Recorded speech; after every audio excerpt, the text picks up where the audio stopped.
तळबीड पोलिसांकडून 10 लाखांचा गुटखा जप्त। तासवडे टोल नाक्यावर पोलिसांची कारवाई। साताऱ्याच्या संशयित तरुणाला अटक। कर्नाटक राज्यातून आणलेला सुमारे 10,30,000 रुपयांचा गुटखा तासवडे टोल नाका येथे बोलेरो पिकअप टेम्पोसह तळबीड तालुका कराड पोलिसांनी पकडला आहे। या प्रकरणी एकास अटक करण्यात आली आहे।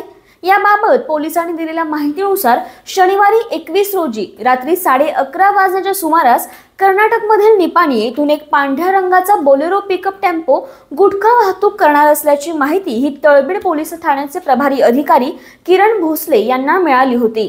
त्यानुसार त्यांनी पोलीस कर्मचाऱ्यांना सूचना देऊन तासवडे टोल नाका येथे नाकाबंदी लावून तपासणी करण्याचे आदेश दिले।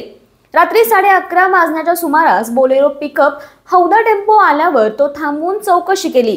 त्यावेळी चालकाने विकास वसंत जाधव वय वर्ष 35 राहणार गणेश चौक कोडोली तालुका सातारा असे नाव सांगितले। टेम्पोमध्ये गुटखा ठेवलेली पोती आढळली। गुटख्याचा आणि गाडीचा सविस्तर पंचनामा केला असून एकूण 10,30,000 रुपये किमतीचा गुटखा जप्त केला आहे।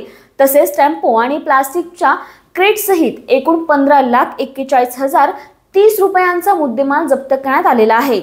विकास जाधव याच्यावर तळबीड पोलीस ठाण्यामध्ये गुन्हा दाखल करण्यात आलेला आहे। सहाय्यक पोलीस निरीक्षक किरण भोसले यांच्या पथकाने ही कारवाई संशयित विकास जाधव या 26 पर्यंत पोलीस कोठडी देण्यात आलेली आहे।